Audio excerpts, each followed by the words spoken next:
to the flag of the United States of America and to the republic for which it stands, one nation, under God, indivisible, with liberty and justice for all.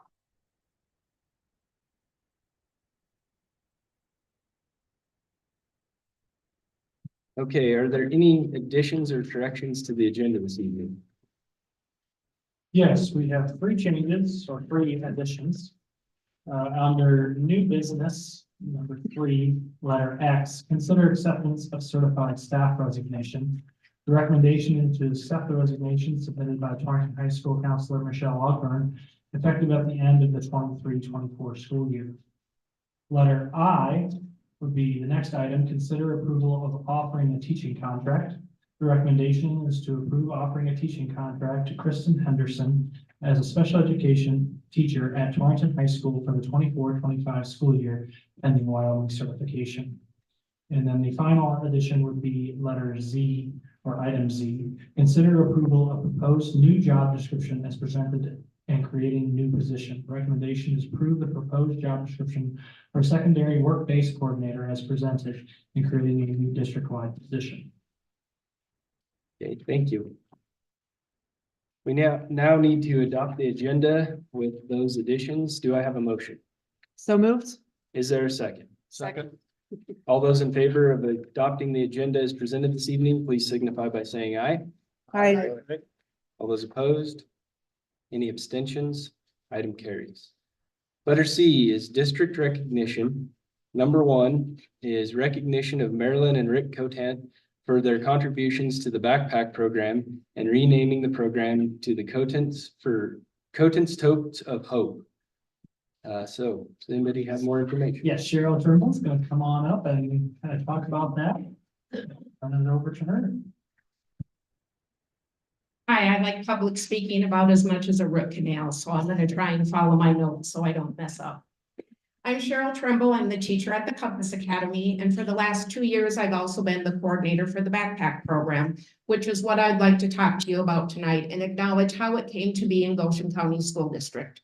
In 2010, Rick Cotant was the assistant principal at TMS and saw a need to get food into the hands and mouths of students over the weekends. He joined forces with his wife, Marilyn, who was working at EWC at the time, I believe as the dean of students. She had some connections there, so she convinced the professors and students to help pack the backpacks, which at that time could total as many as 500 a week. Through Marilyn's dedication to community service, which happens to run in the family, her son and daughter-in-law implemented the same program up in Buffalo. So that runs strong in the Cotant family. But with her community service and Rick's pay it forward philosophy, they have inspired community members to donate their time helping pack the backpacks, which today can range anywhere from 328 to 420 per week. Many community members and agencies donate financially to ensure that Goshen County School District students don't go hungry. It is my pleasure to announce that from this day forward, the backpack program will be known as the Cotant's Totes of Hope. There will be a plaque displayed here at the administration building so future donators understand and know how the backpack program was established. I would like to invite Marilyn and Dr. Cotant to come up.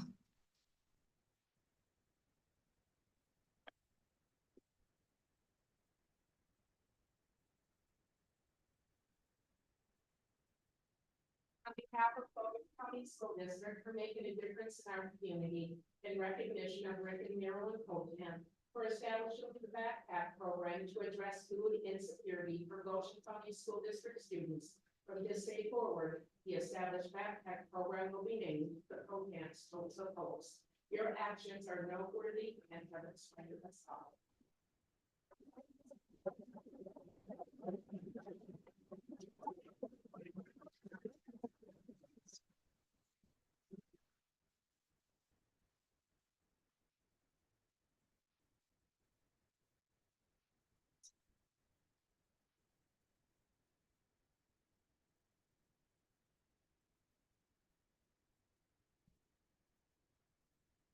Thank you very much. Next, number 2 is recognition of district retirees and district staff resigning with 10 or more years of service. And I'm gonna preface this with, I'm terrible with names, so if I butcher anybody's names, I apologize ahead of time. So, this evening we'll start with the Transportation Department, honored by Todd Werner and Andy Juarez with 12 years.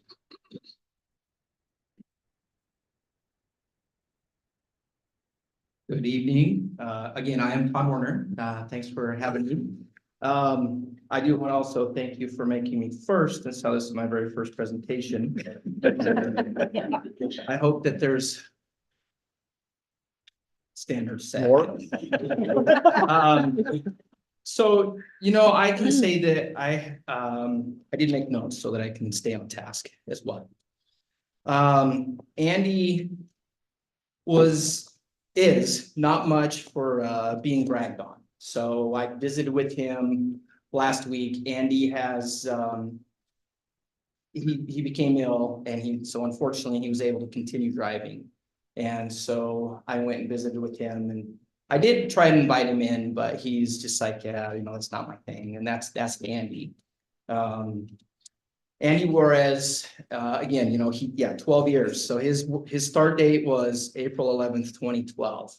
So 12 years, a bus driver is a pretty outstanding award. I think that he's getting tonight. I think this speaks volumes for Andy. I do have drivers that have been driving quite a bit longer. But Andy has a unique talent that, he's a military vet. And he actually, I don't know if anybody knows Andy, he used to work at Century Lumber and its old place across the tracks right there on Main Street. So he's been in this community for quite a few years. When I started as a driver back in 2016 and in 2017, you don't see all the other drivers that much, but a few of us would get together and we'd go to McDonald's for breakfast occasionally after routes and sit around and talk about life in general, or, how maybe some kids were acting on the buses, just getting different ideas of maybe some of the things that we could do to help each other out. Except for on Thursdays. Thursdays were Sticky Buns Day at the Senior Center. And Andy always had a knack for rubbing that in everybody's face. Being a bus driver, if you figure 150 days average per school, twice a day for 12 years, that's about 3,500 busing days, morning and night. Of course, you split that. So to see kids in the morning, the very first thing in the morning, and then the last thing in the evenings, I've been there. It's a good feeling to see those smiling faces get on the bus, and sometimes they're not always smiling. You're there to kind of help maybe get their day started out a little better and then to end their day. And I did tell Andy that he wasn't going to come. He's old school, so I told him he could watch on YouTube. And so, Andy, if you're watching, we sure appreciate everything you've done for us. Andy didn't ask for much. He had no real problems on his bus. And of course, this is my first year being the transportation supervisor, but I see everybody daily. And Andy was the kind of guy that he came in. He had a really good relationship with his aide on the bus. He had a really good relationship with the kids on the bus. And so we are definitely going to miss Andy. But we sure want to wish him well. And, he's a huge Broncos fan too. So that's a bonus. There's just a couple things I want to read real quick and then I'll be done. A school bus driver. This was actually brought in by one of my drivers this morning. So it's just kind of, what is a school bus driver? And I'm just going to read a couple here. A school bus driver is a person who smiles in the morning, smiles in the evening, and eats Rolaids in between. A school bus driver separates the meek from the mighty, the timid from the bold, and gives reassuring nods to the anxious parent standing at bus stops. So with that, I just can't say enough about Andy, and I wish that, if we had we have really good drivers, but I could sure use quite a few more of people I do need. So, thank you.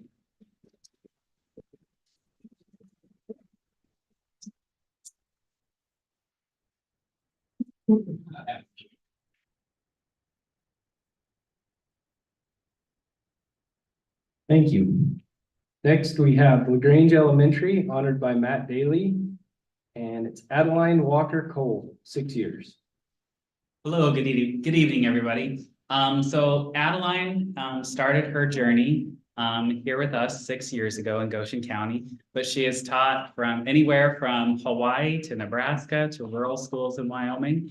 And, I've come to know Adeline really well as a colleague, first of all, at Lincoln Elementary. And then we moved out the same year to LaGrange together. Again, as colleagues, and then for the past couple of years as a colleague / as me, her boss. So it's been kind of a fun transition for us.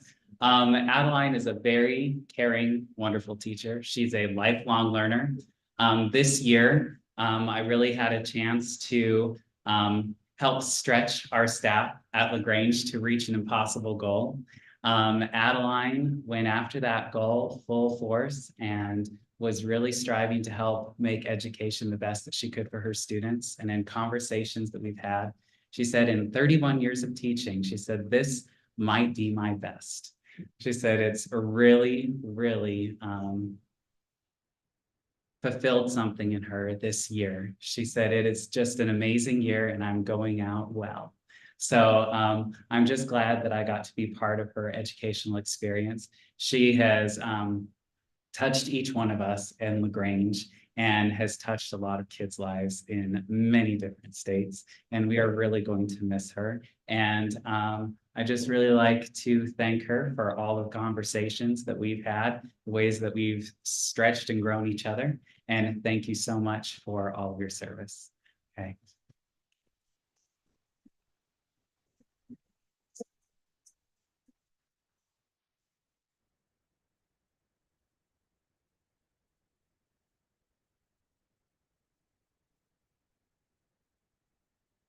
Oh, no camera.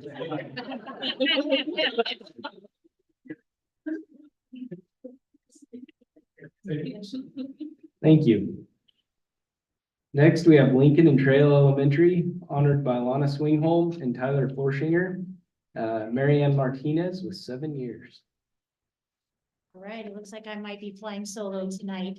I would like to honor Marianne Martinez. She has been with Lincoln Family for 7 years. She walks in every day with a smile and she gets right to work and always willing to help. But the kids love her and we do too. I'll keep this short and sweet, but we have a banner in our hallway that says this school is beautifully maintained and her name is on there. So along with her retirement, we will retire that banner as well. So I just wanted to thank her for her 7 years of service.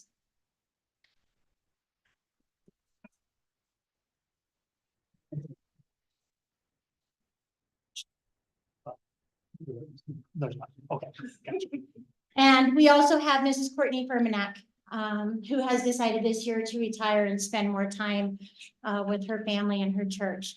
She can't be here tonight, but we all are going to miss her very much. She has been an integral part of Lincoln, and I've only known her for a year. But if you've ever been to one of her performances and you get those goosebumps on your thighs and your heart gets a little bigger, that is because of the level of performance that she has given to our students over 13 years. So she will be greatly missed. We wish her all the luck in many endeavors that she will pursue. But we are honored to have her with Lincoln. Thank you.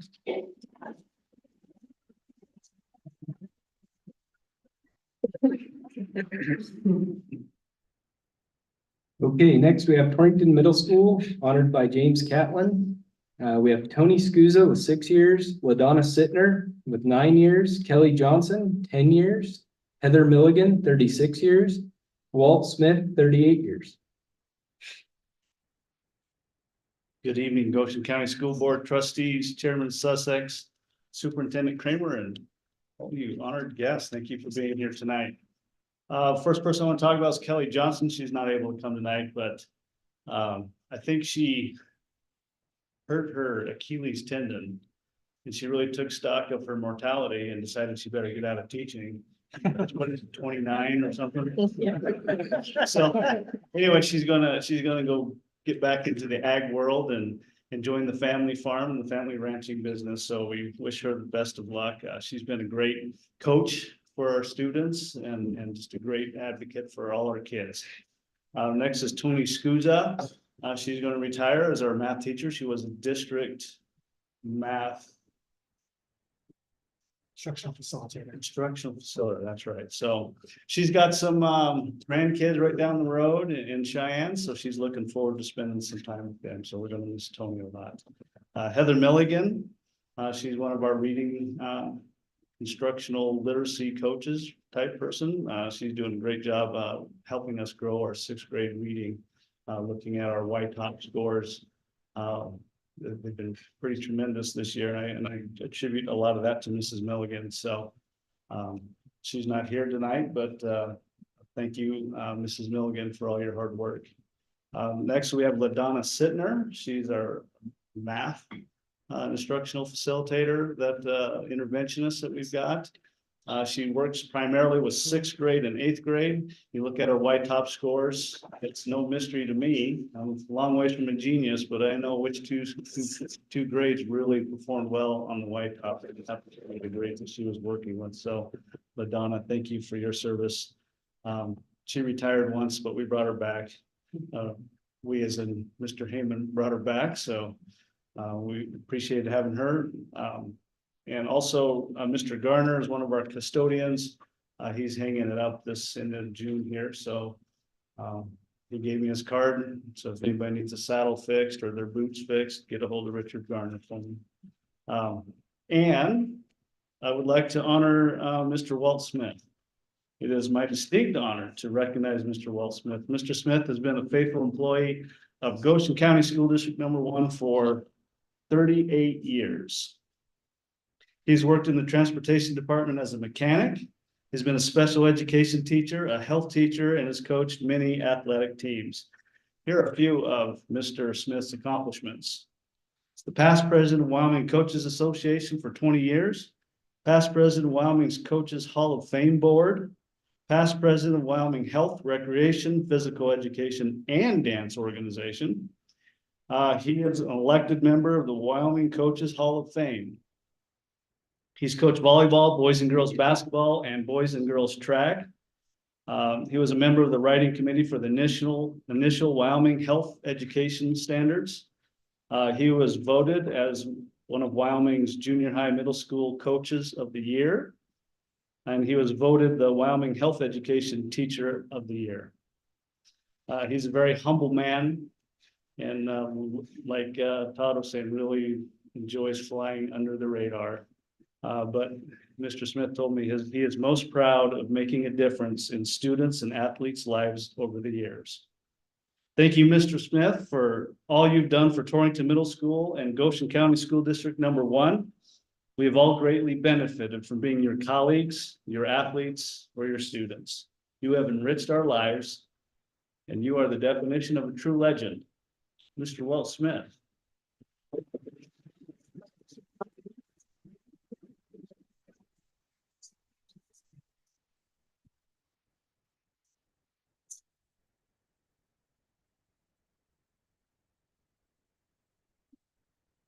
Thank you.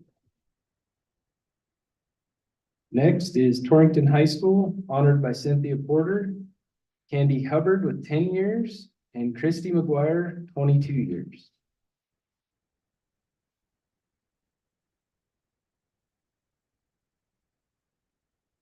Candy and Christy.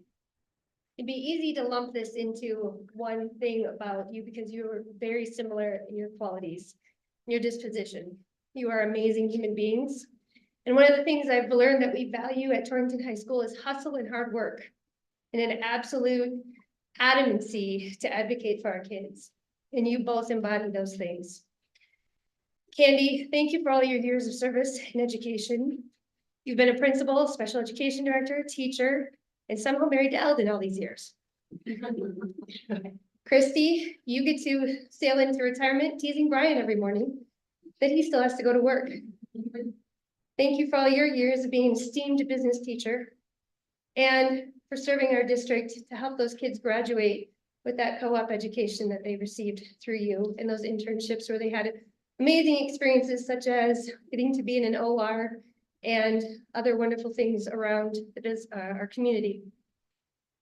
So I know that you have grandkids you want to go spend time with, and it's time. And we all want to be what you are going to be, which is a double dipper, something that we're trying to convince Christy to become as well. So thank you so much for your service to Goshen County, to Torrington High School, and for being my colleague. I love you guys. Thank you.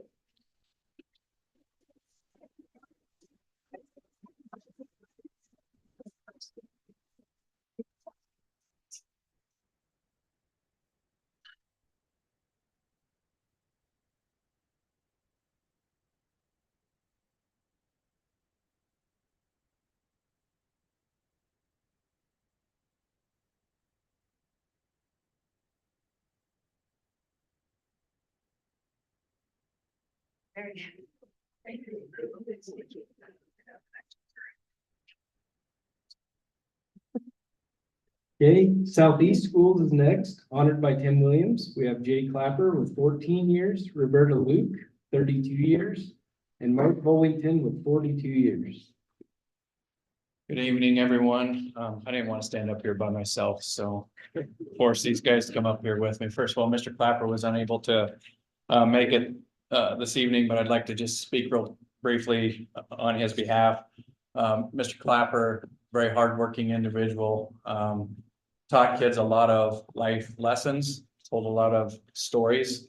I hear his driving was a little shaky, so, you know, hopefully our next guy is a little bit better driver. I don't know. He says not, kids say it was, whatever. But I do know, last couple of years have been very hard on Mr. Clapper, but a couple of things that have come out of that. The animal science unit, and he was putting that to use today and had kids out there brake checking cows. And just those real life application things that he brought to the classroom, I really appreciate. And all that he did for our FFA program and the kids for the last 14 years at Southeast. So Roberta Luke has worked in the district. This says 32. She's telling me somewhere around 38, 39 years, somewhere in there. She worked at Lincoln, she worked at LaGrange, and she has worked at Southeast. She has worked as, and this is just as far as I know, she can correct me. These are the ones I know. She has worked as a para, a bus driver, a custodian. What else? Sometimes all at once, probably. All the same day. Yeah, yeah. You know, we've been shorthanded a lot on our custodial staff, and Roberta has always been one of those that has stepped up and said, I'll put in some extra time. And she has always been there, and if we needed a bus driver at a moment's notice, she would go do that as well. We appreciate how flexible you've been. We appreciate all the time that you have put in. She's been a special ed para for the last several years. And she has amazingly worked with those kids in those higher level math classes, and everybody says, we can't do it, just send Robert. So learning right along with everyone else from him. He probably made you come early in the morning to do your homework too, didn't he? Yeah, it pays off. So we appreciate all your time. And I do know she has some grandkids that she wants to spend some time with, and probably some gardening. Some other things that I know she did, you know, graduation is coming up here. Her and Lori Wyrick always have the front of the school looking so nice, and the flowers and everything else. And I just appreciate all the time that you've put in. So thank you very much. Mr. Bullington, we tricked him. We have his grandkids. So I'm guessing we're gonna see him around still some. I'm hoping. Mr. Bullington been in the district 42 years. Just an amazing teacher, an amazing relationship developer. You watch kids that might not get along with everybody in some of the regular ed classes, and he gets them out there and gets them to doing things with their hands, and is able to get them to do things that other people have not. Amazing football coach, wrestling coach, I don't know, how long have you been coaching at Southeast, Mr. B? 42 years, all 42 years, right? I kind of figured, I know he was my junior high wrestling coach and I'm feeling pretty old, so he's been there a while. So I do know that when I was in high school, I fancied myself to be pretty fast. Mr. B was faster. He could catch you and show him the notes, please. These are famous, and every time we attacked him, he would get those into you and you wished you had not. But honestly, just the relationships that he has developed with our kids, not only in the classroom, but state championships, correct? 9, I missed one. I debated, been in more games, won 9 of them, and just really, was an amazing person to have around our school. He was one of my teachers and he thought that he was getting away from being my teacher, but I can get him to FaceTime with me. I'm in my shop working and I FaceTime with Mr. B, so he is, and he's not getting away from that either. So, we are going to miss you. We hope to see you both around anytime you want to come back, anytime you want to volunteer, sub, whatever. But thank you very much for everything that you've done for our students.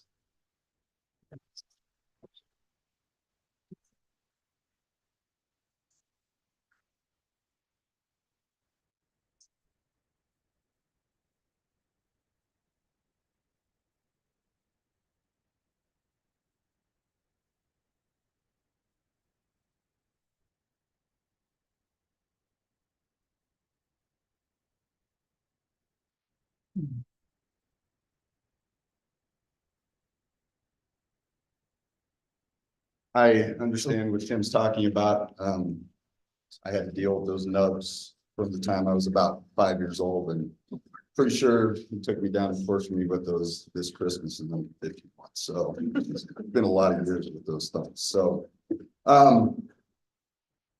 tonight, we'll get Sandy Rogers, 31 years, and Ginger Hansen for 27, she says, but it's 28 on the deal. So Sandy couldn't make it tonight. She was with us for a lot of years. She's the epitome of the old school teacher. To this day, when my kids list their favorite teacher, she's in the top 2. So that means a lot to me. However, when I asked her if she was coming tonight, she said not only no, but you know the rest. Ginger, on the other hand, said, yeah, we'll give it a shot. And I was like, well, I don't know what you've done for the last 11 to 12 years. So I'm going to need a little bio so we can figure out what's going on here. So this is what she put on my desk. It says, now you see her, now you don't. So she did finally email me a real one. So as we were going through it, I noticed a theme here. So she was hired as a title pair, 101, reading small groups, and then her most recent administrator changed some things and put her into a single classroom. So I take credit for that. She's done a fantastic job in that role. But finally this year, the same administrator put her back doing exactly what she loved, which was one-on-one teaching OG, teaching reading groups. For a lot of years doing that, the amount of kids that you've read to, taught to read, I feel like in this district, some of our best educators are paraprofessionals, and she's the epitome of that. So she says she's going to spend some time going to grandkids events, traveling. Dave, she says a lot of kayaking. So I hope you've been training. All right. So thank you, Ginger, for all your time with us.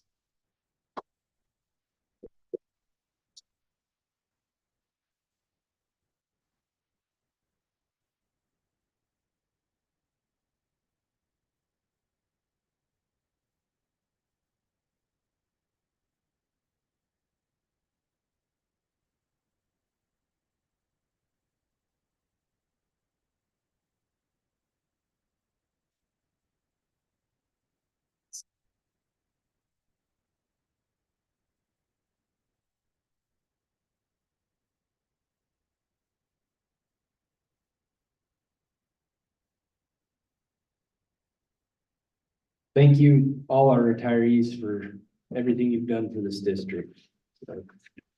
Number 3 is scholarship presentations by the Board of Trustees to the 2023 student representatives to the Board of Trustees, Jordan Napier and Sydney Moeller.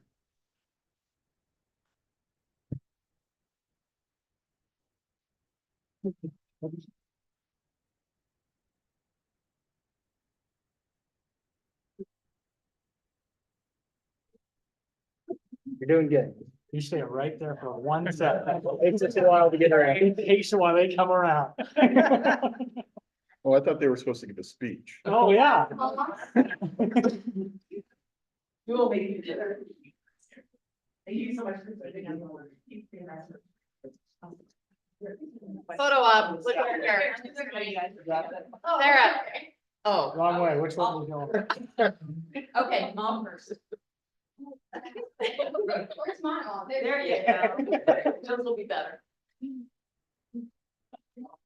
Yeah, you gotta turn the other way, yep.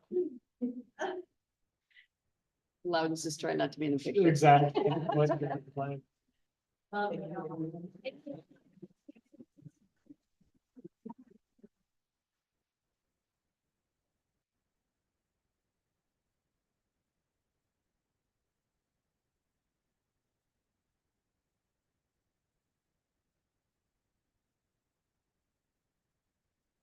Okay, next is letter D, information and proposals. Number 1 is school presentation and artwork in the boardroom by Lincoln Elementary.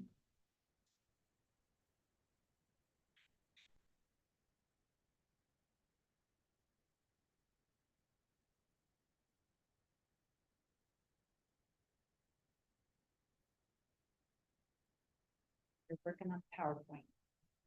Before we get started, I just want to say thank you for this opportunity. We have been working very hard at Lincoln this year. So I want to say thank you to the board. Thank you, Mr. Kramer. And a huge shout out to Mrs. Telford for all of the beautiful artwork.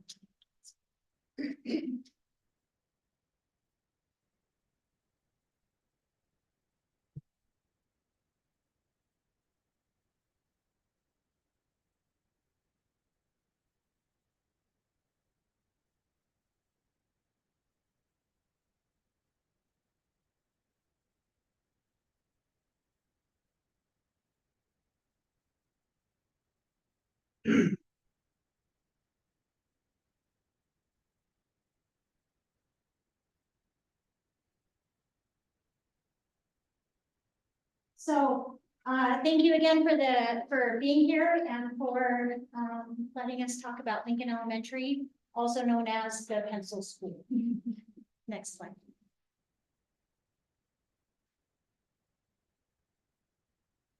So we began the year discussing our school improvement plan, and that's something that we work on in the fall. There are 6 areas that we can look at for a school improvement plan. And so we went to the building leadership team. We all kind of took a survey and found the areas that we as a school wanted to improve upon this year. Next slide, please. So within the rubric, we found that there were 2 significant areas that we wanted to work on. The first was a clear and compelling mission and vision statement. Our rubric score was a 2.0 on there. And the next area was that we wanted to really engage students who have the criteria for high proficiency. Our rubric score at that time was 1.7. So as a team, we determined that these 2 areas would be the 2 areas that we wanted to work on first. Next slide, please.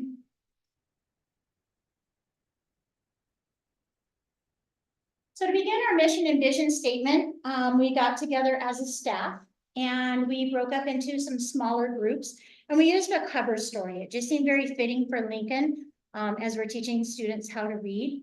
And so teachers took time together and put Lincoln into pictures, words, and phrases. Next slide, please. These next few slides are just a few examples of what the teachers put together.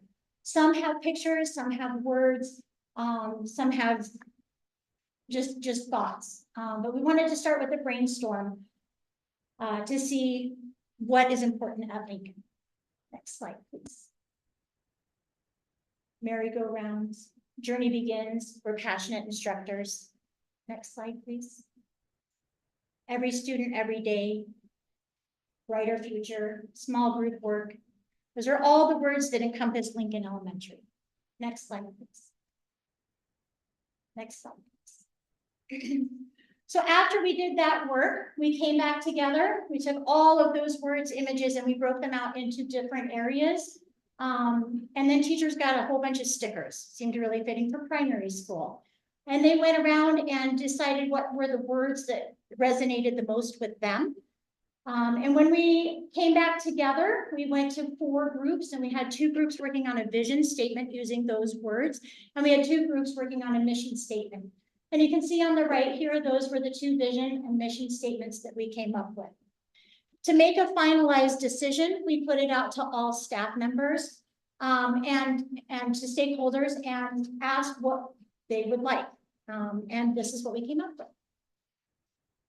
Next slide, please. Our vision, we provide a safe, happy place where everyone is known and valued, and where differing needs are acknowledged, accepted, and met. Students are encouraged to reach their full capacity.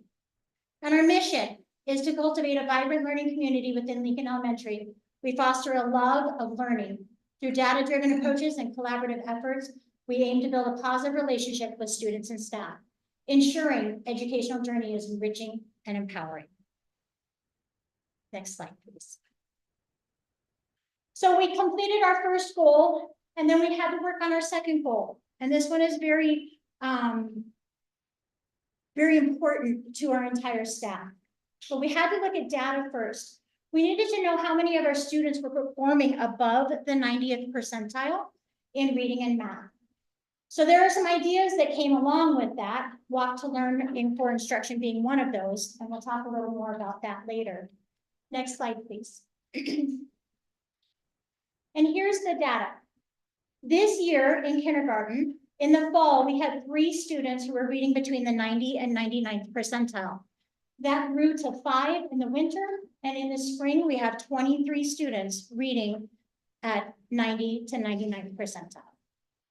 In first grade in reading, we went from 1 student to 2 students at the end of the year, and second grade from 7 to 10. In math, we're also looking at huge growth, 7 to 30, 5 to 7, and 4 to 16. Next slide, please. So with that, we had to start having discussions as a whole school about what we were going to do to meet the needs of students. And I'm going to pass it over to teachers because they are the experts in what happened in Lincoln Elementary. We'll talk with Mrs. Larson. She has Walk to Learn and Intervention. Mrs. Keller is going to talk about flex groups and intervention groups. And Mrs. Bartels is going to talk about staggered start for kindergarten. Alrighty, well, thank you. Yep, I'm here to talk about our Walk to Learn. This was the first year that my first grade colleagues and I tried this idea with our students. And the premise of Walk to Learn is to do that tier 1 instruction, but in an environment that's conducive to the student's individual academic needs. And so what we did is we sat down together and we looked at our weekly OG data, that weekly tests, and determined what level each student was performing at. And we decided that we wanted to give them that core instruction at that level. And so we created groups and we each mixed our classes, and they got to walk to another classroom, which they were so excited about, because I think after a while we turn into Charlie Brown teachers and they're excited to hear another voice other than ours. And so many exciting things came from Walk to Learn. The first one was for those more struggling learners. We were fortunate enough to have our title teachers push in and get to work with those kiddos, which allowed us to have more small group instruction and really focus that instruction on their needs. But on the other end too, for those higher level learners, those students were able to work on the same OG concept. We still followed the same scope and sequence, but they were able to work at a faster pace because they were ready for that, but also take a deeper dive into the concept. So their knowledge base grew, while as at the same time, those struggling learners also grew, because they were able to move a little bit slower to really understand that concept before moving on to a brand new one.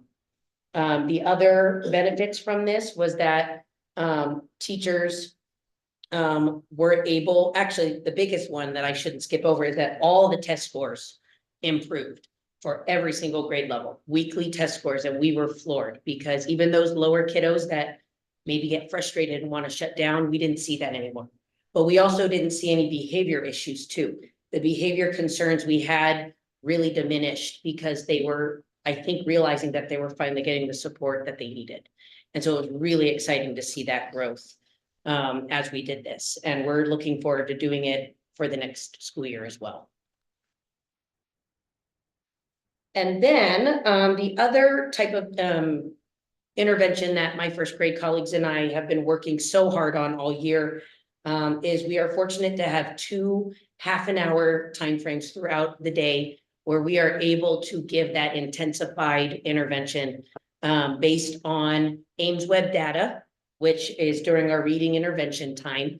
So we would look at each time the kids are assessed in Ames Web, we would look at that data and really be able to fine tune what skills do they need that supported.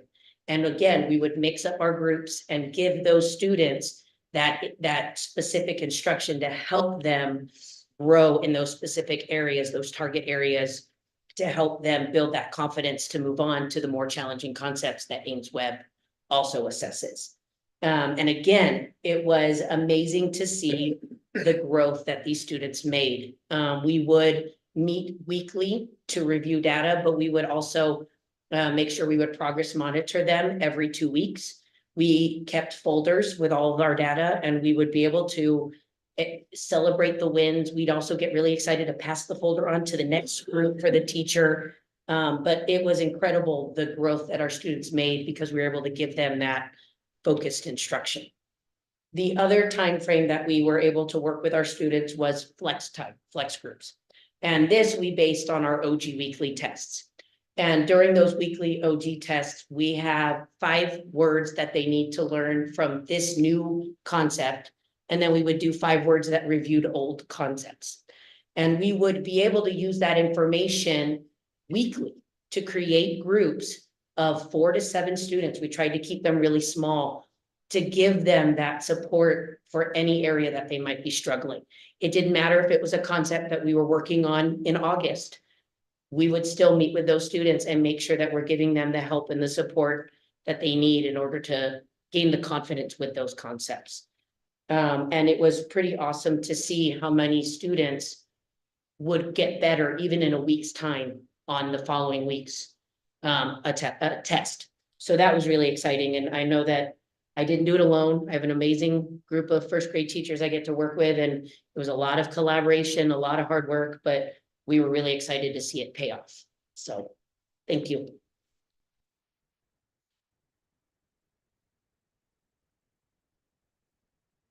I'm Katie Keller. I'm a 2nd grade teacher. 2nd grade's a tough year. It's the last year they say that they're learning to read. Next year they have to read to learn. They've also now had 2 full years of schooling behind them. And so as you can imagine, it feels as though all 100 and some of them are at a different reading level, which is really challenging. This year we took it as a 2nd grade team to share all of our kids for intervention groups, both in the morning for our flex time and in the afternoon for our intervention time. And our test scores have increased a lot, really, which makes us really happy. Our intervention groups are based off of the initial OG benchmark. So some of our kids are working at beginning of 1st grade level. Some of them are right on track at beginning of 2nd grade level. And some of them are, as you can imagine, a bit higher than that. We used our OG benchmark group to kind of form our decisions on where kids would go. Our groups weren't quite as small as 4 to 7. We had about 10 to 12 per group, just to meet the needs. And this is just my data. But at the beginning of the year, I had, in math, I had 1 in the red, 2 in yellow, and 3 in, or I'm sorry, 9 in green. I wish I only got 3 in green, doing 5 kids in my class. But as of the spring, which was last week or 2 weeks ago, I have 1 in the red and 12 now in green.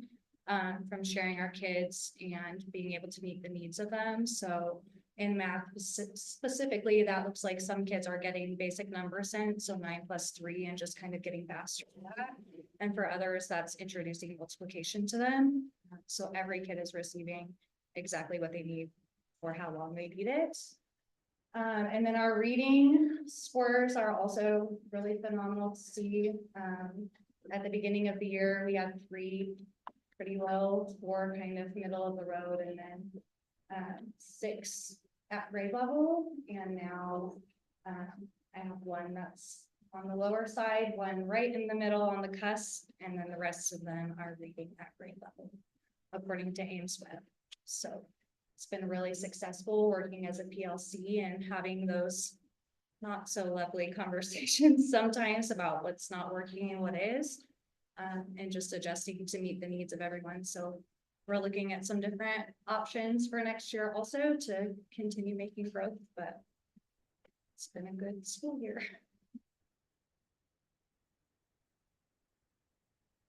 Hi, I'm Mrs. Bartels, and I'm a kindergarten teacher at Lincoln.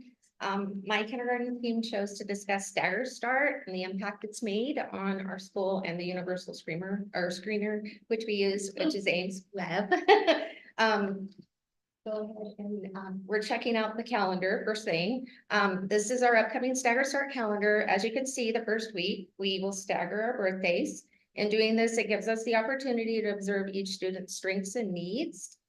This ensures that we can evenly divide up classrooms based on academic and behavioral needs. And the second week of the classroom teachers, we split the classes into different cohorts to better teach school routines and expectations. And we've seen a lot of growth with that and are really pleased with it.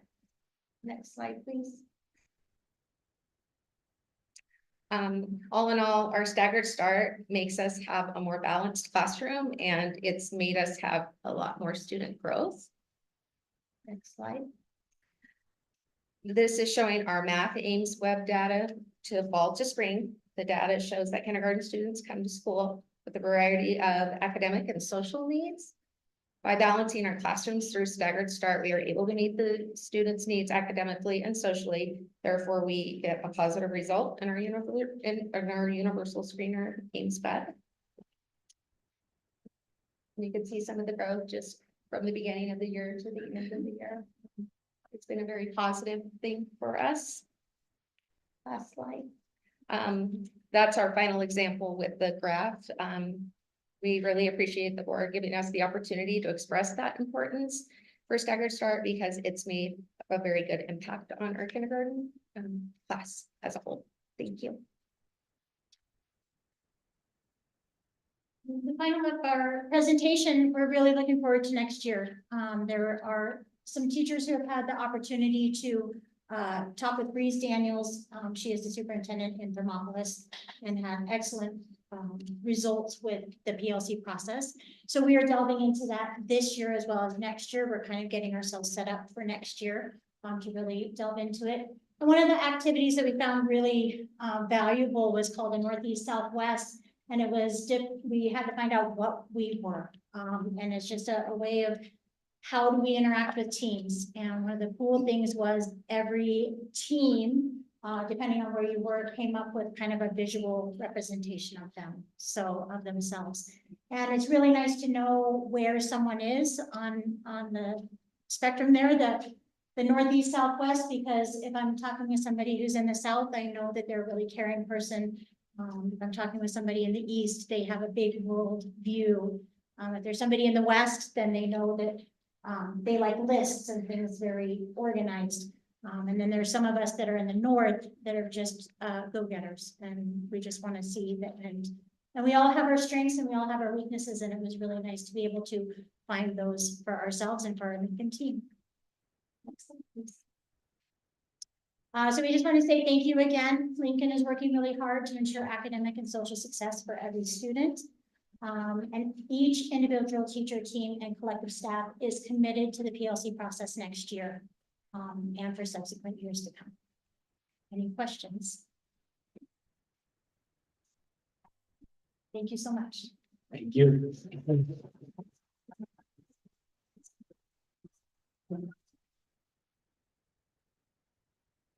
Okay, we will now move down to letter E, which is the public forum portion of our meeting. Please keep in mind, there's a 5-minute time limit. And we will start with Bobby Mills.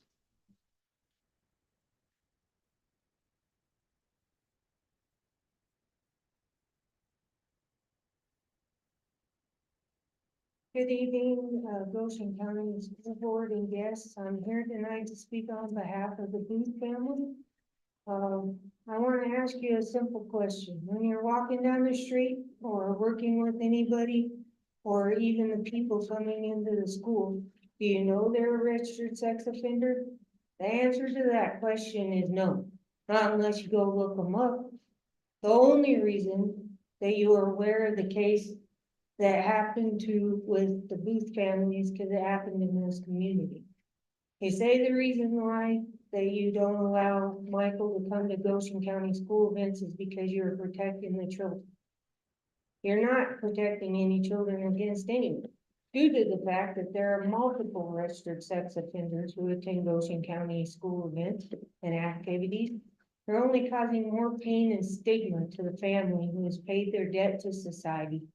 This family has continued to hold their heads high, support this school district, support the community. The children have continued to go to the same school, had endured seeing the other party and still gave that person respect. The kids have continued to hold their heads high and continued to strive in everything that they've done.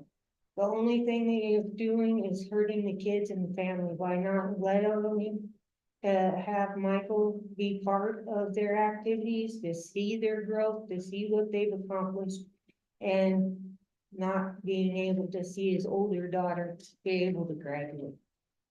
Thank you. Thank you. Lindsay Booth.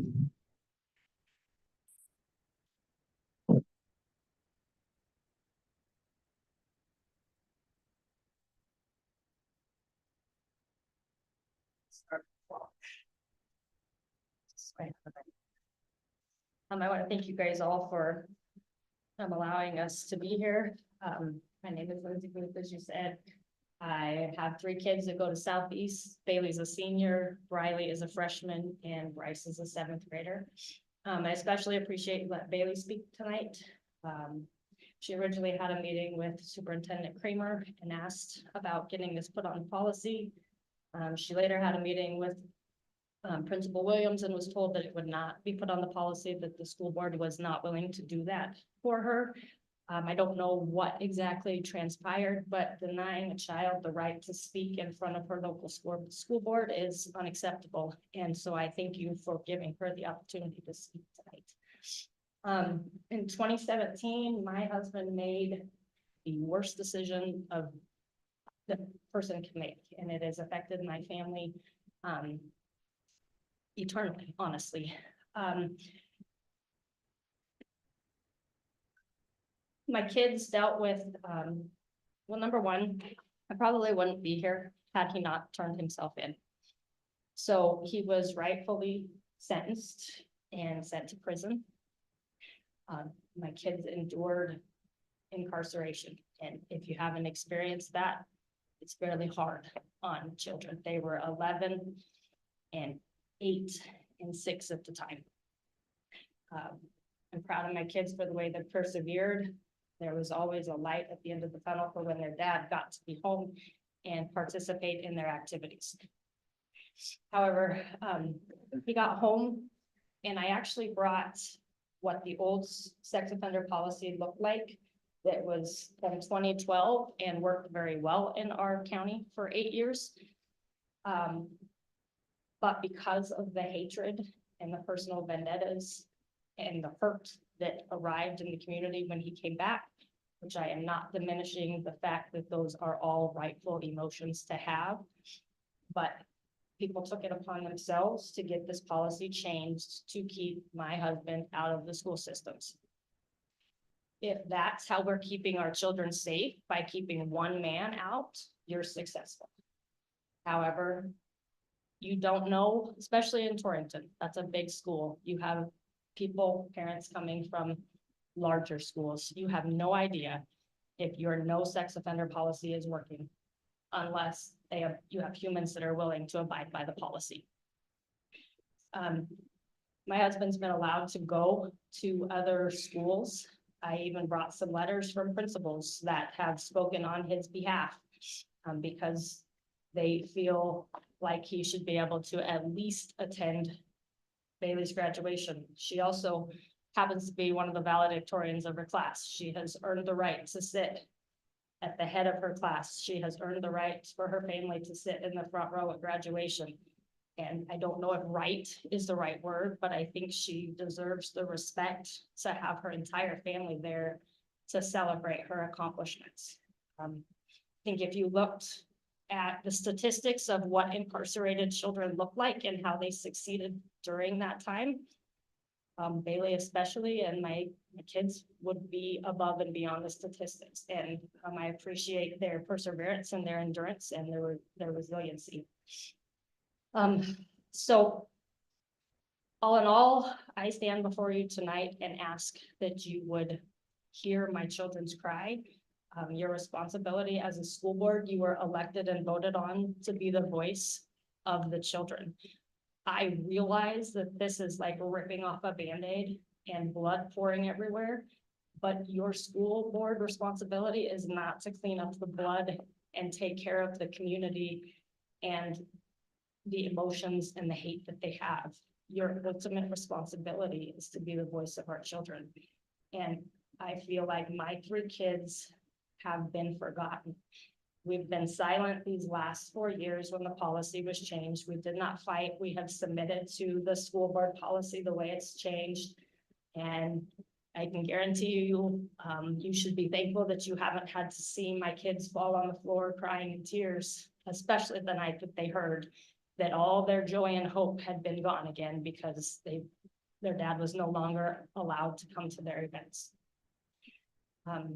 So I just appreciate the opportunity to speak. I want you to know that I respect you as a school board, no matter what decision you make, but I ask that you hear my 3 kids' voices. Thank you. Thank you. Bailey Booth.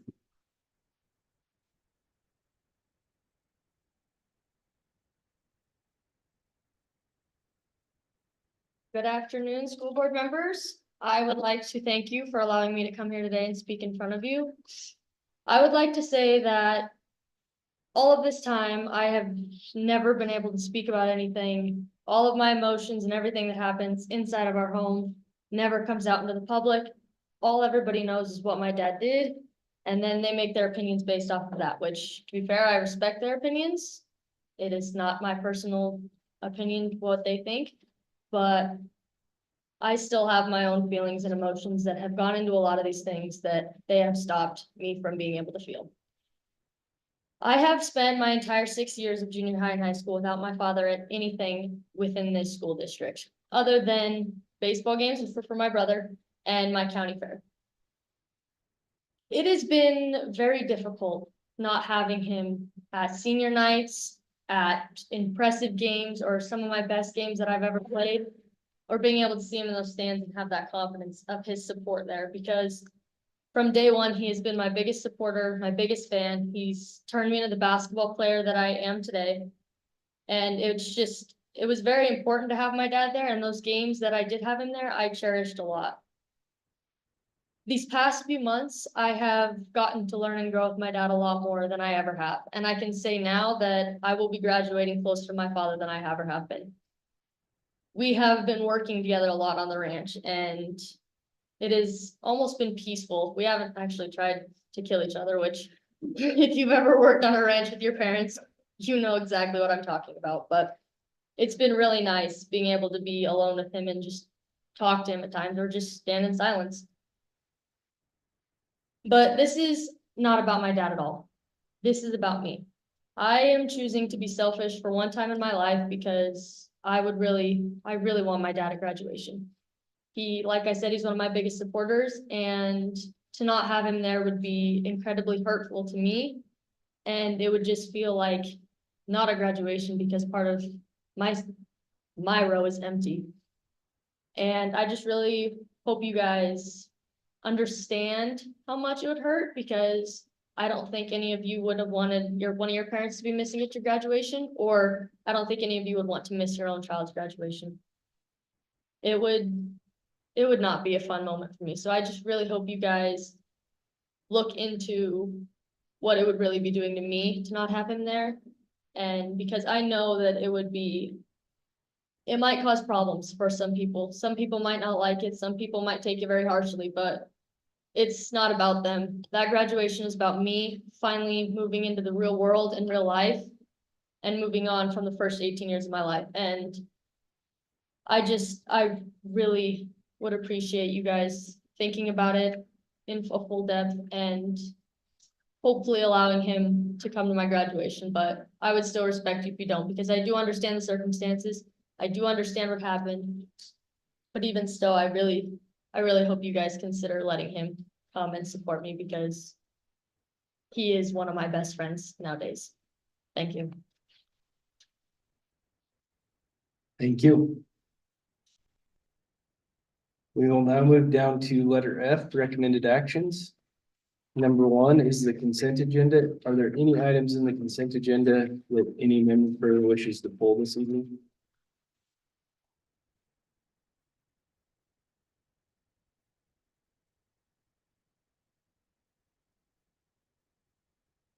Okay. All those in favor of approving the consent agenda as presented this evening, please signify by saying aye. Aye. All those opposed? Any abstentions? Item carries. Number 2, old business. Letter A, consider approval of proposed revision to District Policy 3410, written standard of conduct for procurement of federal funds on second and final reading. The recommendation is to approve the revisions to District Policy 3410 as presented on second and final reading. Do I have a motion? So moved. Is there a second? Second. Any discussion?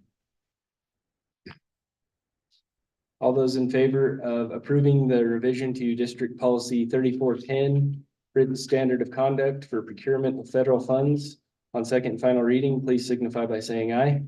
Aye. All those opposed? Any abstentions? Item carries. Number 3, new business, letter A. Consider request for exception to District Policy 1260, sex offenders on school property. Do I have a motion?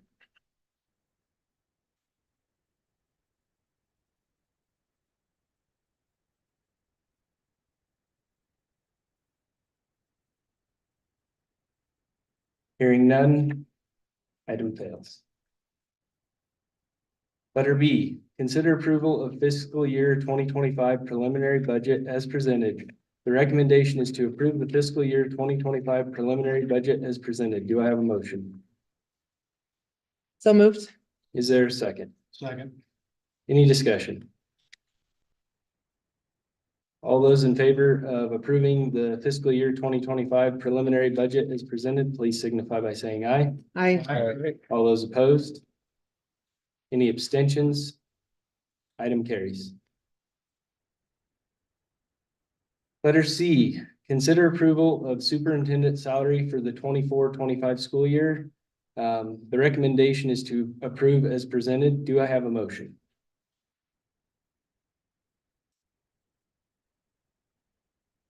I move to approve an increase to the superintendent's salary with a 3% raise, increasing his contribution to retirement by 1%. Insurance will remain the same at $88.12. The increase is $4,815 for a total amount of $165,315. Is there a second? Second. Any discussion? All those in favor of approving superintendent salary for the 24-25 school year, please signify by saying aye. Aye. All those opposed? Any abstentions? Item carries. Letter D, consider approval of proposed revisions to District Policy 5131.21, elementary district-wide discipline consequences on first reading. The recommendation is to approve the proposed revisions to District Policy 5131.21, elementary district-wide discipline consequences as presented on first reading. Do I have a motion? So moved. Is there a second? Second. Any discussion? This is just strictly, Mr. Chairman, K through 5. Is that the way I read it? That's correct. Last year, we had made changes to the 6 through 12, and this was the K through 5 changes. Any other discussion? All those in favor of approving proposed revisions to District Policy 5131.21, elementary district-wide discipline consequences on first reading, please signify by saying aye. Aye. All those opposed? Any abstentions? Item carries. Letter E, consider approval of proposed revisions to District Policy 5131.7, interscholastic athletics and school activities on first reading. The recommendation is to approve the proposed revisions to District Policy 5131.7, interscholastic athletics and school activities as presented on first reading. Do I have a motion? I so move. Is there a second? Second. Any discussion? All those in favor of approving proposed revisions to District Policy 5131.7, interscholastic athletics and school activities on first reading, please signify by saying aye. Aye. All those opposed? Any abstentions? Item carries. Letter F, consider approval of contracting with Solution Tree for professional development. The recommendation is to approve contracting with Solution Tree for Teacher PLC professional development services with Breeze Daniels on August 13th, 2024 in the amount of $6,500. This is funded through Title II funds. Do I have a motion? So moved. Is there a second? Second. Any discussion?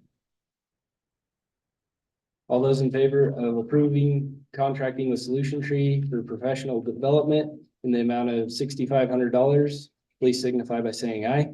Aye. All those opposed? Any abstentions? Item carries. Letter G, consider approval of contracting with Crafted Consulting LLC for professional development services for the 24-25 school year. The recommendation is to approve contracting with Crafted Consulting LLC for 10 days of on-site district administrative team professional development services in the total amount of $42,000, with this contract replacing and negating the previous out-of-district PD contract approved in March of 2024. This is funded through federal Title II funds and school improvement funds. Do I have a motion? So moved. Is there a second? Second. Any discussion? Chairman, if I may, just to give you some elaboration on this. If you'll remember, when we approved this contract, it was to send 4 administrators to this program. They contacted us afterwards and said, if you would be interested, we would be willing to come into the district and provide the training to all of your administrators for a similar price. So we took it upon that because we did have other administrators interested in taking part in this training. And so that's the reason for the change. This is a really exciting opportunity to provide this to our administrators within the district. Any other discussion? So what are the dates of this training? So what we'll do is we actually will schedule that specifically with them. When they'll come in and when they'll provide that training before it was set specifically to the dates that they were going to host. It was a statewide kind of more or less mentorship they were providing. And so now they're going to come and provide those same services on site for us. Any other discussion? And that'd be like a day at a time or several days at a time in a row or? Most likely, Kevin is still at the concert, but he may be able to shed some light on that. What we have in mind is typically usually a day at a time and trying to get the administrators back. What we'll do is we'll coincide with those on the administrative meetings, most likely also, rather than having our half-day administrative meetings, we'll just take a full day, and that way we won't have them out of the building any longer than we have to. Any other discussion? All those in favor of approving contracting with Crafted Consulting LLC for professional development services for the 24-25 school year, please signify by saying aye. Aye. Those opposed? Any abstentions? Item carries. Letter H, consider approval of license renewal for Jello for the 24-25 school year. The recommendation is to approve the license renewal for Jello for district secondary students for the 24-25 school year in the amount of $6,512.12. This is funded through Title IV funds. Do I have a motion? So moved. Is there a second? Second. Any discussion? Zello. Okay. Perfect. Okay. All those in favor of approving license renewal with Zello for the 24-25 school year, please signify by saying aye. Aye. All those opposed? Any abstentions? Item carries. Letter I, consider approval of license renewal with Zern for the 24-25 school year. The recommendation is to approve the renewal of student licenses with Zern on supplement Eureka Math for the 24-25 school year in the amount of $12,500. This is funded through Curriculum General Fund. Do I have a motion? So moved. Is there a second? Second. Any discussion? All those in favor of approving license renewal with Zern for the 24-25 school year in the amount of $12,500, please signify by saying aye. Aye. All those opposed? Any abstentions? Item carries. Letter J, consider approval of license renewal with Admentum for Platte River School for the 24-25 school year. The recommendation is to approve the renewal of Admentum for Platte River School for the 24-25 school year in the amount of $10,690.15. This is funded through ESSER funds. Do I have a motion? I so move. Is there a second? Second. Any discussion? All those in favor of approving license renewal with Admentum for Platte River School for the 24-25 school year in the amount of $10,690.15, please signify by saying aye. Aye. All those opposed? Any abstentions? Item carries. Letter K, consider approval of purchase of Lexia Core 5 licenses for the 24-25 school year. The recommendation is to approve the purchase of 580 Lexia Core 5 elementary student licenses for the 24-25 school year for Lexia Learning Systems in the total amount of $18,947.50. This is funded through Title I funds. Do I have a motion? So moved. Is there a second? Second. Any discussion? All those in favor of approving the purchase of Lexia Core 5 licenses for the 24-25 school year in the amount of $18,947.50, please signify by saying aye. Aye. All those opposed? Any abstentions? Item carries. Letter L, consider approval of contracting for professional development services with the Writing Revolution. The recommendation is to approve contracting with the Writing Revolution for professional development services during June 2024 for teachers and principals in the amount of $34,167. This is funded through Title I and Y-Built Literacy Grant. Do I have a motion? I so move. Is there a second? Second. Any discussion? So then this training, if my timeline is correct, this training will take the whole month of June out for the administrators from the previous training that we just voted on. So what this is actually Writing Revolution. They have, it's online training. And so then what they will do is they have components that we sign up and we'll have a certain amount of teachers who signed up for the June, certain amount that have signed up for the July. It's completely online. With that other training, that actually is professional development face-to-face that will be periodically scheduled, not in competition with any of the other professional development trainings. What this Writing Revolution one has been is it is an optional professional development at this time for teachers that are interested. We've had a great amount of interest from the teachers. what it really is trying to encapsulate is getting writing into not only the language arts, but in all of our curricular areas. And it allows us to have a specific focus on the writing component that supplements a lot of our language arts programs. Any other discussion? All those in favor of approving contracting for professional development services with Writing Revolution in the total amount of $34,167, please signify by saying aye. Aye. All those opposed? Any abstentions? Item carries. Letter M, consider approval of purchase exceeding $5,000 for the purchase of IMSE training and materials. The recommendation is to approve the purchase of 5 comprehensive plus courses and related services from the Institute of Multisensory Education in the amount of $7,350. This is funded with ESSER funds. Do I have a motion? So moved. Is there a second? Second. Any discussion? For those who may not be aware, this is our old Fort Gillingham training that we follow with the Comp Plus is our short word for something that and NC is who we typically do that with in regards to that Orton Gillingham training. Any other discussion? All those in favor of approving purchase exceeding $5,000 for the purchase of IMSE training and materials in the total amount of $7,350, please signify by saying aye. Aye. All those opposed? Any abstentions? Item carries. Letter O, consider approval of special education. Oh, sorry, skipped one. Letter N, consider approval of amendment to 23-24 contract with Tiny Eye Therapy Services for additional speech services. The recommendation is to approve the amendment to the current 23-24 contract with Tiny Eye Therapy Services in the additional amount of $15,020. This is funded through the general fund reimbursable special education. Do I have a motion? So moved. Is there a second? Second. Any discussion?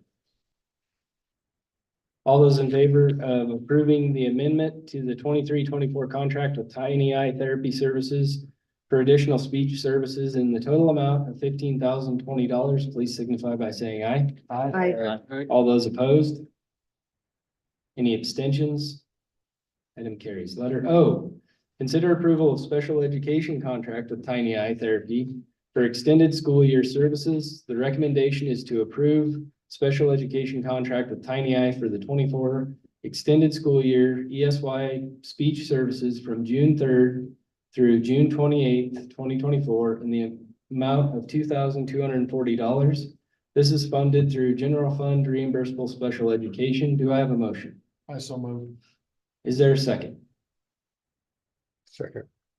Any discussion? Have we had any luck filling our speech language position in district?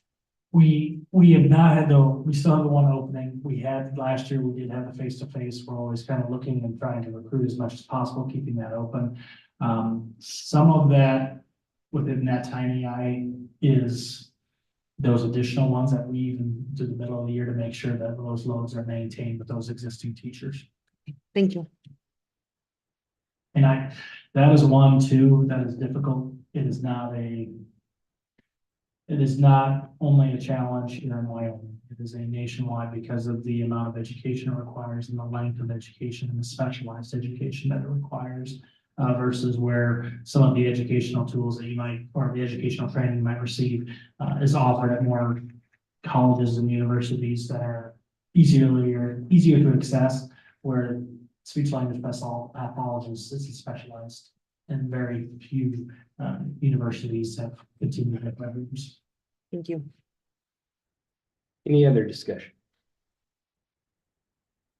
All those in favor of approving special education contract with Tiny Eye Therapy for extended school year services in the amount of $2,240, please signify by saying aye. Aye. All those opposed? Any abstentions? Item carries. Letter P, consider approval of purchase exceeding $5,000 for the purchase of cleaning and disinfecting supplies and paper products for district buildings. The recommendation is to approve the purchase of cleaning and disinfecting supplies and paper products for THS in the amount of $2,725.71. TMS in the amount of $1,240.35. Southeast Schools in the amount of $10,952.02. Lingle Fort Laramie Schools in the amount of $4,585.28. And Lincoln Elementary for a total of $1,777.86 for a total purchase of $21,281.22. This is funded through general fund custodial. Do I have a motion? Is there a second? Second. Any discussion? LaGrange.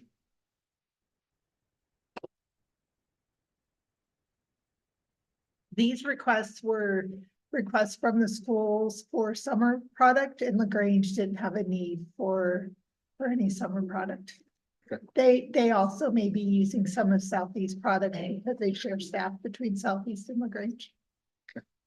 Thank you. That kind of answered my question. Maybe is Southeast just a great deal dirtier than the rest of our schools? Nice to. Hey, now. Way to go. You know, it's really cyclical, based upon what they have left over and, what their need is at that particular time. And what ability they have for storage. So we just need a bigger storage closet. Thank you. Any other discussion? All those in favor of approving purchase exceeding $5,000 for the purchase of cleaning and disinfecting supplies and paper products for district buildings in the total amount of $21,281.22, please signify by saying aye. Aye. All those opposed? Any abstentions? Item carries. Letter Q, consider approval of renewing annual maintenance support agreement with Long Mechanical Solutions for the 24-25 school year. The recommendation is to approve the maintenance support agreement with Long Mechanical Solutions for district building automation and HVAC systems controls for the 24-25 school year in the total amount of $26,790. This is funded through general fund maintenance. Do I have a motion? So moved. Is there a second? Second. Any discussion? All those in favor of approving the renewing the annual maintenance support agreement with Long Mechanical Solutions for the 24-25 school year in the total amount of $26,790, please signify by saying aye. Aye. All those opposed? Any abstentions? Item carries.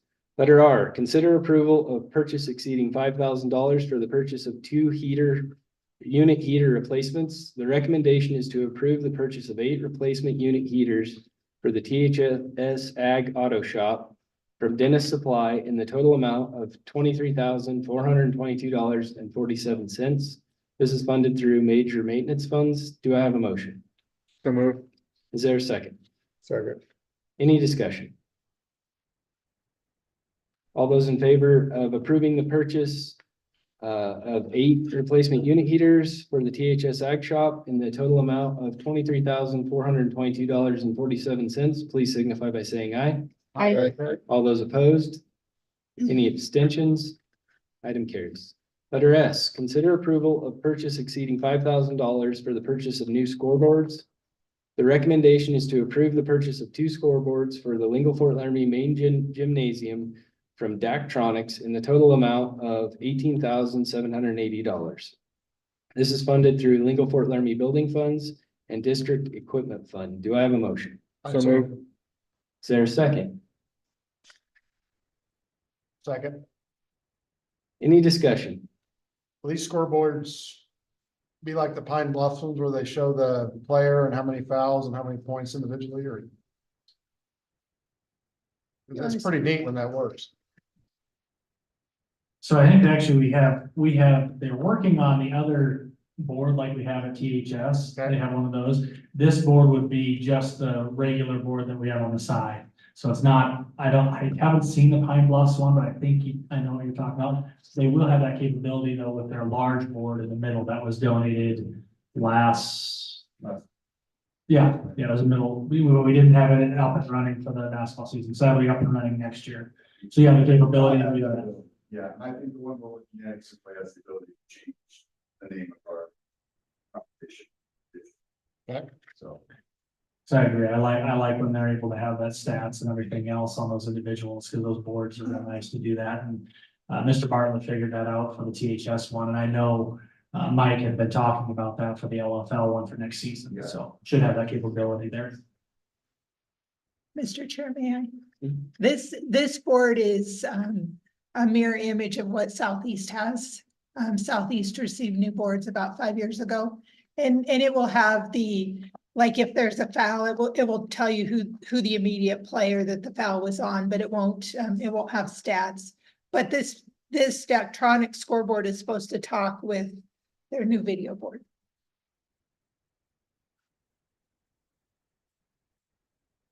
Any other discussion?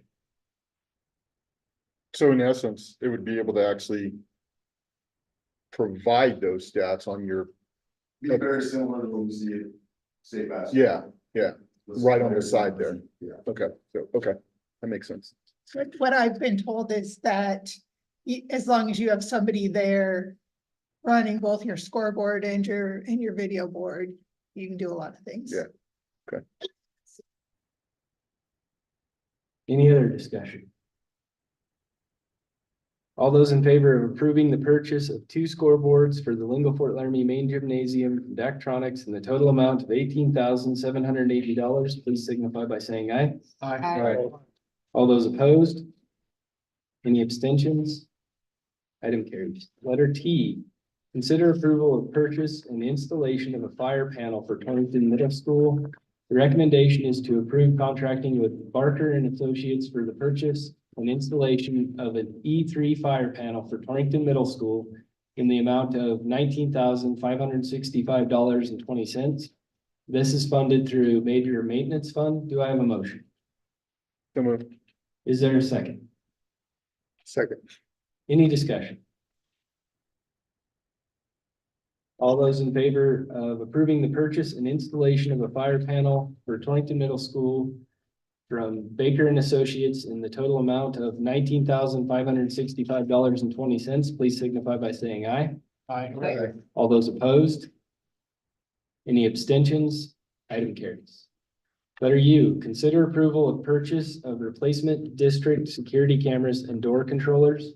The recommendation is to approve the purchase of hardware items for district door security and camera software and licensing from Verkada in the amount of $376,393.21 for district-wide replacement. This is purchased through NASPO, funded by Major Maintenance. Do I have a motion? So moves. Is there a second? Second. Any discussion? What is NASPO? I'll let Mike talk about what NASBO is. This is your item. This is the one that you came for. Yeah. That's not my. But as I understand it, that's the state purchasing. And then also, because I will have Mike kind of just give a summary, because it is a rather large item on the agenda. And it does have some significant changes for us, and really excited about the opportunity. So Mike, if you can share a few details about the purchase. Please. So, yeah, it's pretty, different system than what we have. What we have now is kind of, complicated, specialized, not to say that it's bad, but for a location our size, it's for that we have and the size that we have. This system will just be better for what was situated for us. First, the maintenance is included in all of it, the cameras, the door controllers, even the vape sensors that we got from the Community Health Foundation. They all work in correlation with one another to give correlating information to events. So if you have a door open and there's a camera near it, that door opening triggers an event and that camera footage is tied to that event. So in the instance that we have an investigation or an incident of any kind, we have to pull up just one event and all of the surrounding information is displayed right there for us. So no longer do we have to spend 3 hours on all of the camera footage or an incident or event. It's all displayed right there. And the reason I mentioned the complication with a group our size is in our current system, something set up like that would take us probably a couple of years. But this comes set up out of the box. All of the analytics and AI and motion detection, everything is set up out of the box. We basically configure it for our network, name it, plug it in, and we're up and running. So, So then this is just for hardware items. So foundationally, our system, I guess the wiring, everything is to a point where we just need to purchase the hardware. yeah, this is just for the purchase because of the hardware and the software license required to run it.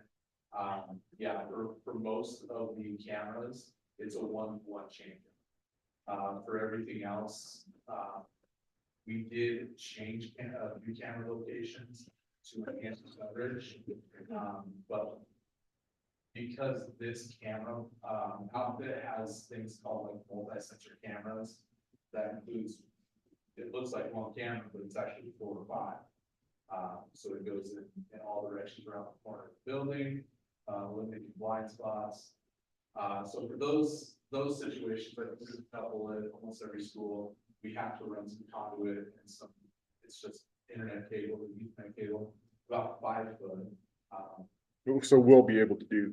It'll be in-house installation, Okay. correct. It's a pretty extensive project. I mean, we're talking we have over 200 cameras in the district, and then we have 11 different sites, and then you can also see the breakdown on doors. What this allows us to do, and I think Mike explained it really well in his memorandum that he talked about, over 60% of our current cameras are past their end life already. So there was going to be a time when we're going to have a failure rate and going to have to spend a significant amount of money to maintain. Yes, this is a significant chunk, but I think what we valued the amount, and if we were to do it individually, would be significantly, probably 3 to 4 times higher. I think we estimated, Mike, pretty close. Yeah, we're at a point with our current system and hardware where we would spend half of the price that's before you today in server costs alone, to prevent failures at each location. And then going forward, this also allows us to never have to replace the server again. So the cost of the server is built into the annual license. The other piece, that the ability to have it on a centralized location where we were operating on multiple systems, where we were trying to have it talk to each other, and the difficulty that became.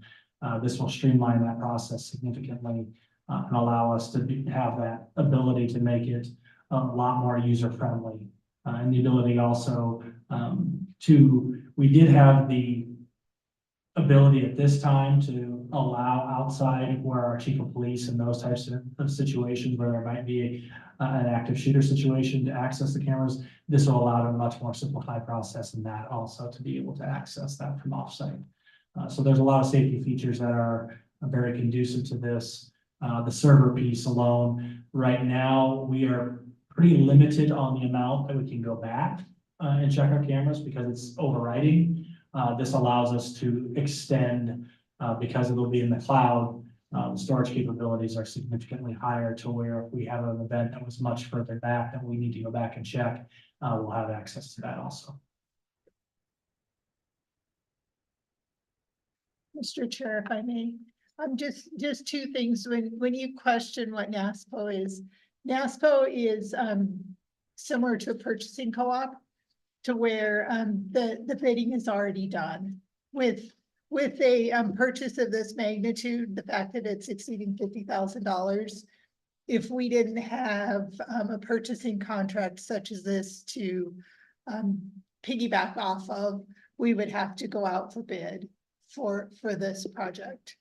The other thing is, and Mike, correct me if I'm wrong, Verkada is the brand, and we actually are purchasing through Converge One. So we would want to, notate that in the motion. Converge.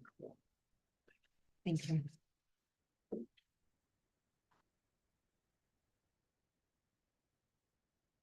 Any other discussion? So do we need to amend the motion to include Converge One? I think that'd be a good idea. Whoever made the motion, if they'd be willing to amend that in a second. Who made the motion? I, You have the man. Sarah. yeah. Sarah, Okay, go for it. Okay, I would like to amend my motion to include Converge One as the vendor for this purchase. And I second. Okay. Any discussion on the amended motion? All those in favor of approving the purchase of replacement district security cameras and door controllers from Converge One in the total amount of $376 and $376,000, $393.21, please signify by saying aye. Aye. All those opposed? Any abstentions? Item carries. Letter B, consider approval of the purchase of carbon monoxide sensors. The recommendation is to approve the purchase of 16 SV25 environmental sensors for remote carbon monoxide monitoring from Converge One in the amount of $16,750.84. This is funded through a major maintenance fund. Do I have a motion? So moved. Is there a second? second. Any discussion? I didn't mention this, but these also talk to that same system, and so it's also on that same system, can be monitored and integrated with it, so it's all in one. Any other discussion? All those in favor of approving the purchase of carbon monoxide sensors from Converge One in the total amount of $16,750.84, please signify by saying aye. Aye. All those opposed? Any abstentions? Item carries. Letter W, consider approval of purchase for additional trail library books. The recommendation is to acknowledge the additional purchase of library books already purchased from Amazon in the total amount of $1,275.98. This is funded through Trail Title I funds. Do I have a motion? So moved. Is there a second? Second. Any discussion? Mr. Chair, I'd like to share, this purchase came in after the last board meeting. If you remember, there was a very large, over $10,000 purchase through Title I for library books for Trail. This one came in after the fact. Mr. Kramer and I spoke about it and decided to go ahead and push the purchase through, but we wanted you to be aware so that there weren't any questions of coercion or manipulation. So when we have, because of the amount, there was an assumption by the building that it was a low enough amount that it could be only approved by the superintendent, not realizing when we're having a vendor that we have all the purchases with, it needs to be all grouped together, which would require board approval. So that's the reason for this agenda item. Thank you for that. Any other discussion? All those in favor of approving the purchase for additional trail library books in the amount of $1,275.98, please signify by saying aye. Aye. All those opposed? Any abstentions? Item carries. Letter X, consider acceptance of certified staff resignation. The recommendation is to accept the resignation submitted by Torrington High School Counselor Michelle Ogburn. effective at the end of the 23-24 school year. Do I have a motion? I so move. Is there a second? Second. Any discussion? All those in favor of accepting the resignation submitted by Torrington High School Counselor Michelle Ogburn, effective at the end of the 23-24 school year, please signify by saying aye. Aye. All those opposed? Any abstentions? Item carries. Letter Y, consider approval of offering a teaching contract. The recommendation is to approve offering a teaching contract to Kristen Henderson as a special education teacher at Torrington High School for the 24-25 school year pending Wyoming certification. Do I have a motion? So moved. Is there a second? Second. Any discussion? All those in favor of offering a teaching contract to Kristen Henderson as a special education teacher at Torrington High School for the 24-25 school year pending Wyoming certification, please signify by saying aye. Aye. All those opposed? Any abstentions? Item carries. Letter Z, consider approval of proposed new job description as presented and creating a new position. The recommendation is to approve the proposed job description for a secondary work-based coordinator as presented and creating a new district-wide position. Do I have a motion? So moved. Is there a second? Second. Any discussion? Mr. Chair, if I may, you may remember in Marcy's preliminary report, talking about the position. This was a position that was held at THS in some manner with a business teacher and also this work-based learning teacher aside from it. The reason that we've kind of chosen to actually create a new job description is we wanted to more articulate what that job requirement was. In addition, by creating this job requirement, it doesn't require us to have it tied to business education.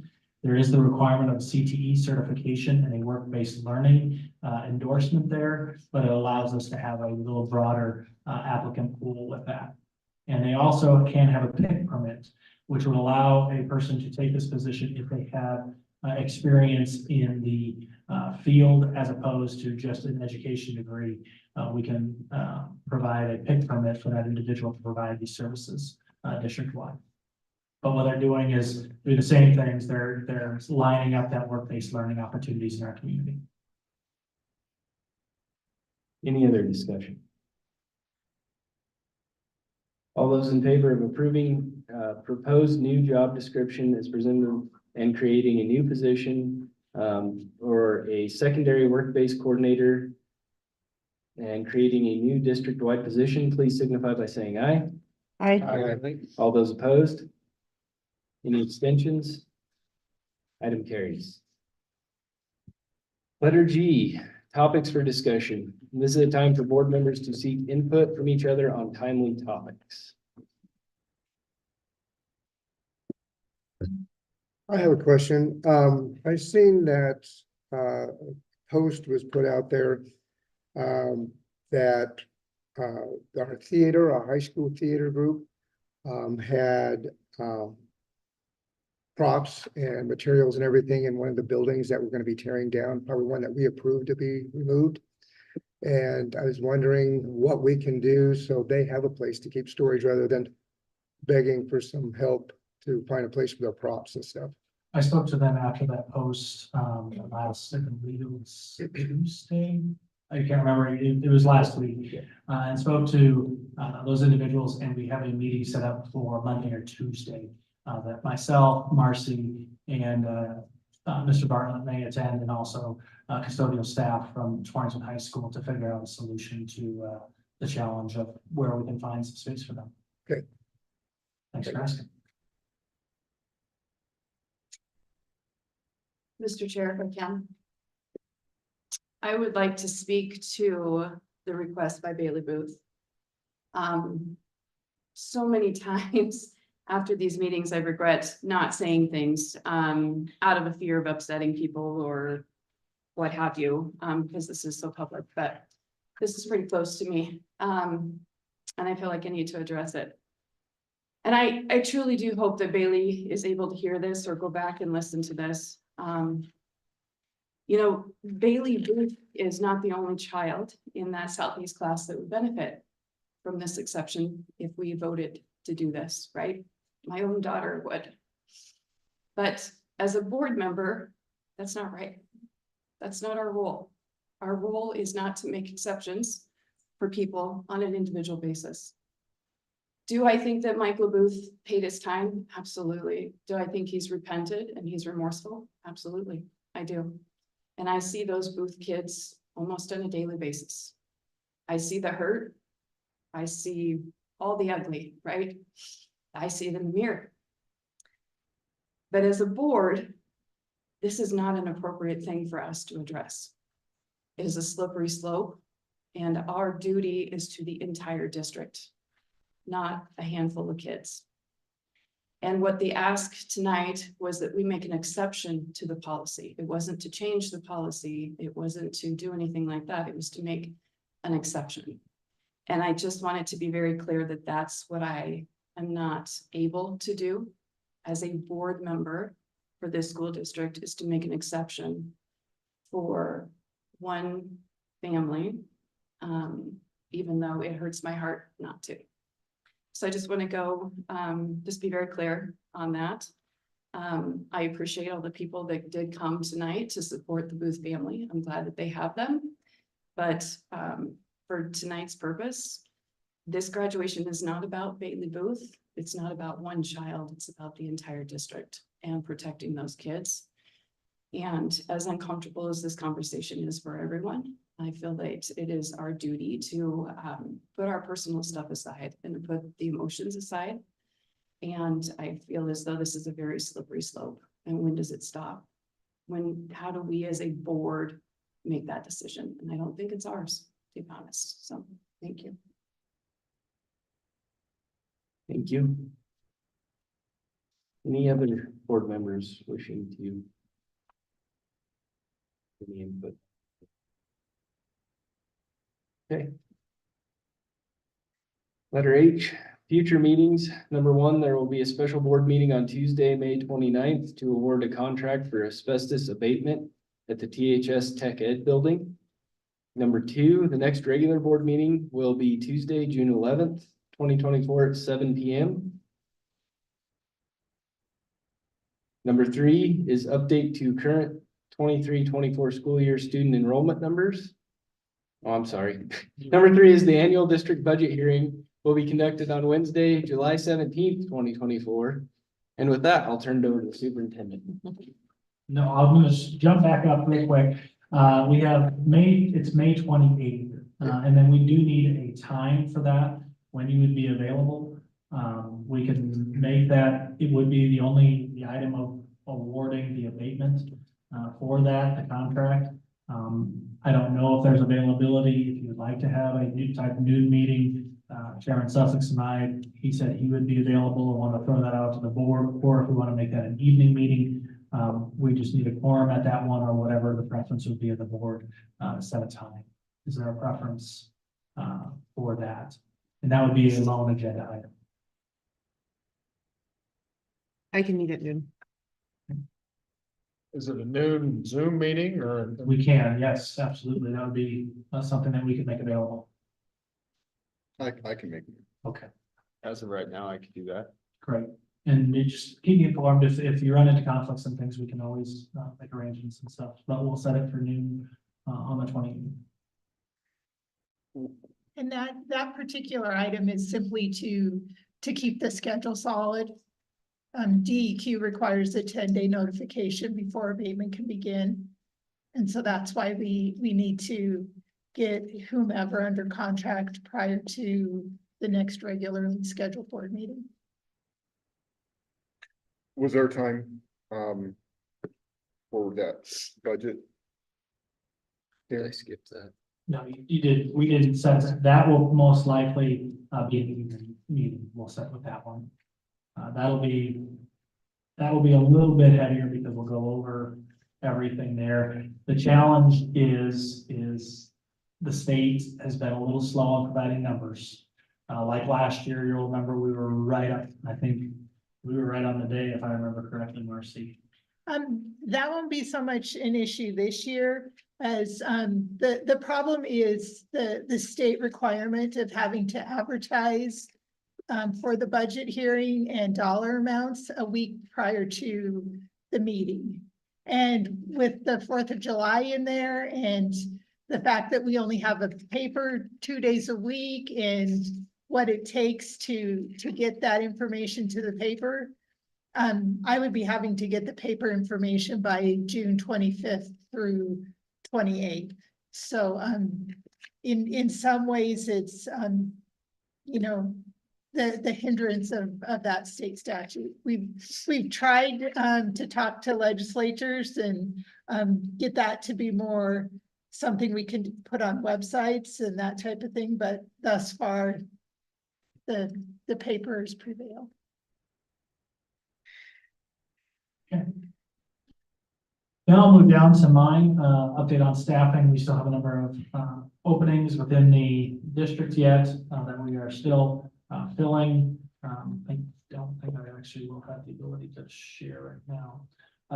We have posted for our classified staff internally. We also have some posts based on recent resignations, and then we will continue with that process. We're still one of those hard to fill ones, as we referenced, speech language pathologists, still difficult ones to fill out there, the school psychologist ones. Outside of those really hard to fill, we've been very fortunate with a good pool of candidates for our openings. Next item I have on there is the continuation and work of a work session for strategic planning. I know it is very difficult to get timing. What I would like to take a look at is maybe taking a look at our June regular meeting to see what that agenda might look like. What I'd like to actually include is the administrators to have a conversation around possible surveys around what we did in a draft of what the strategic plan looked like, so we can send that out to our community. And so I'll continue to look at that for that June 11th as a possibility to add into a work session if the agenda does not look like this one, where we had all the way down to item Z, which kind of curtails our amount of time we could have discussion. Next piece on there, the superintendent mid-year evaluation. Lorraine will be sending those items. We typically, at the June meeting, had a executive session to discuss that evaluation. Also upcoming, we do have the board, the self-evaluation that we need to complete for the June. So that will also be sent out. What we do is we tabulate individual assessments of yourself as a board member, and we then have a group total too that we go over that evaluation. Update on numbers for student enrollment. I don't have the ability to bring that up, but I will share our final total. At this time, last year, we had 1,615 students. Right now, we are at 1,586. That is slightly down from the month of March. Also, we typically do see that in the spring where we do have a slight decline from the month previous, because you'll remember it is based on attendance. As the spring progresses, typically some of our attendance rates decline slightly. Our percentage is still within the 90s as a district. The other items that I have is just those who will be in attendance at the various graduation ceremonies. We do have the Platte River School graduation coming up tomorrow at 5 p.m. Were there any board members who were planning to attend that? I have Carlos, Mac, and any other board members. Okay, great. And then we have on Sunday, the first one, Southeast. Those that will be attending the Southeast, Carlos and Matt. You know, do you want to? I was giving you a hard time the other time in regards to where your seating was. I actually felt bad for that. So if you would prefer to sit in the audience with your family, feel free. No, that's fine. Okay. That's fine. And Torrington High Schools, Carlos and Mac, Dylan. Dylan, same with you. If you, I don't know if you prefer to stand up there or what you would prefer. I don't know yet. That's fine. You can tell me at the time. Mac and Carlos. Is that correct? All right. Trustee Cushman also. Okay. And then Lingle at 4 o'clock. Mac, Chris, Carlos. Okay, Matt, Chris, Carlos, and Lester, perfect. All right, we will get those out to the buildings and then we will order the corsages also. For those that will attend multiple, I'll meet you at the first one and get the corsage, for those things. So, thank you. All right, with that, we're adjourned. Or did you get those names? Before Sunday, congratulations.